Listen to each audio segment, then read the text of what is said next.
Sir Somaiya पिता पुत्र आहेत, त्यांना EOWची समन्स दिलेला आहे आणि आज ते जाणार आहेत चौकशीसाठी. हायकोर्टानं तशा आदेश दिलेले आहेत की विक्रांत घोटाळ्यातील आरोपींनी EOW किंवा पोलिसांसमोर चौकशीसाठी हजर राहावं. त्यानुसार ते गेले असतील. आता हा पोलीस तपासाचा भाग आहे आणि पोलीस तपास करतात. EOW म्हणजे आर्थिक गुन्हे विभाग जो आपला आहे तो सक्षम आहे आणि माझ्या माहितीप्रमाणे ED किंवा इन्कम टॅक्सपेक्षाही आमचे अधिकारी हे अशा प्रकारच्या तपासामध्ये अधिक सक्षम आहेत. त्याच्यामुळे पोलीस तपास करतील आणि नक्कीच विक्रांत घोटाळा त्यातले पैसे हे कसे जमा झाले, त्या पैशाचं पुढे काय झाले, राजभवनात जाणाऱ्या पैशाला मध्ये कुठे पाय फुटले, ते कोणाच्या खात्यामध्ये गेले, किती कोटी गोळा केले, हे सगळं आता हळूहळू बाहेर येईल. पण हा पोलीस तपासाचा भाग असल्यामुळे मी याच्यावर बोलणार नाही. भाजपकडनं शरद पवार यांच्यावरती गुन्हा दाखल करावा असं म्हटलं जाते. जे जेम्स होतं या बाबतीत शरद पवार यांच्यावरती गुन्हा दाखल करावा असं नाही, भारतीय जनता पक्ष काही म्हणू शकेल. भारतीय जनता पक्षाच्या म्हणण्यावरती महाराष्ट्र चाललेला नाही आहे. कायद्याचं राज्य आहे आणि कायद्यानुसारच चालेल.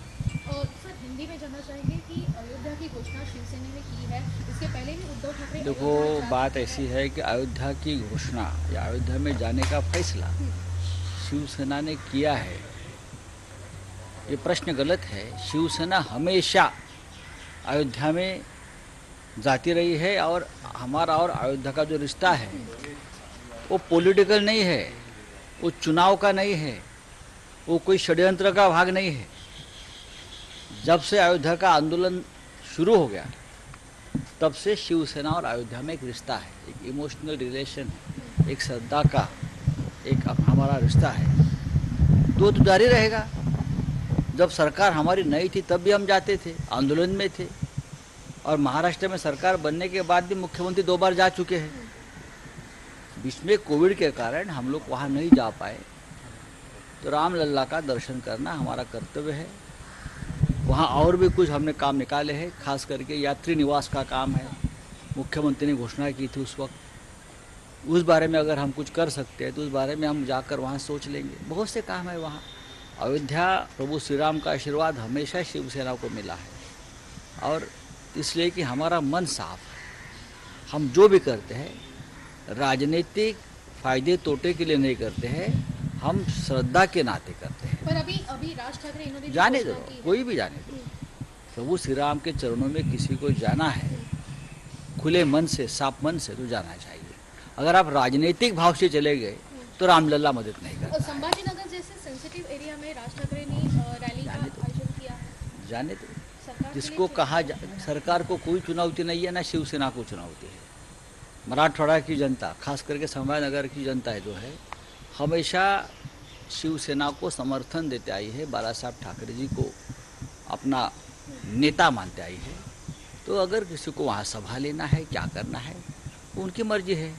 इस देश में लोकतंत्र है और लोकतंत्र में कोई भी किसी भी एरिया में जाकर सभा कर सकता है. जहाँ बाला साहब ठाकरे इन्होंने सभा ली थी वही ऐसा कुछ, ये गलत प्रश्न है आपका. ऐसा नहीं है, ऐसा नहीं है. कोई अगर बाला साहब की कॉपी करना चाहता है तो तुम क्या कर सकते हो. उद्धव ठाकरे साहब ने तो मराठवाड़ा में इतनी सभाएं ली है क्योंकि हमको जनता का समर्थन है. हमको दिखावा नहीं करना पड़ता है, हम करते हैं. अगर कोई किसी के स्पॉन्सरशिप से राजनीति करता है तो उनको करने दीजिए. शिवसेना अपनी ताकत पर, अपने बलबूते पर देश की और महाराष्ट्र की राजनीति हमेशा करते आई है और करती रहेगी. बीजेपी फ्रंट जो है वो काफी तेजी से मुंबई में राज ठाकरे संभाजीनगरला सभा घेत आहेत. बघा, देखील ते कोणीही कुठे सभा घेतल्या. या देशात लोकशाही आहे, सभा घ्यायला बंदी नाही आहे कुठेच. त्याच्यामुळे कोणाला कुठे सभा घ्यायची असते त्यांनी घ्यायला पाहिजे, घ्या ना. सर, त्यांनी मशिदीच्या भोंग्याला धरून असं म्हटलेलं आहे की बघा, हिंदूंनी तयार राहा. ह्याच्यावरती चर्चा संपलेली आहे. उगाचच ते दळण दळत बसू नका. महाराष्ट्रात कमालीची शांतता आहे. महाराष्ट्राची जनता सुज्ञ आहे. महाराष्ट्राची जनता संयमी आहे.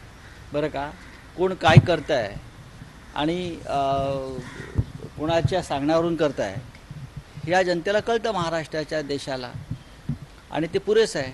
आम्हाला बोलण्याची गरज नाही त्या संदर्भात. राज ठाकरेंचा अयोध्येचा दौरा हा राजकीय हेतू नव्हता असं वाटतंय. मुंबई महानगरपालिका निवडणुकीमध्ये भाजपकडून पोलखोल अभियान सुरू केलं जाणार आहे, तसे त्यांनी हे केलेले आहे. आता असं आहे की जे स्वतःच उघडे नागडे झालेले आहेत त्यांच्याकडून पोलखोलची अपेक्षा काय करताय तुम्ही? सोडून द्या, चला.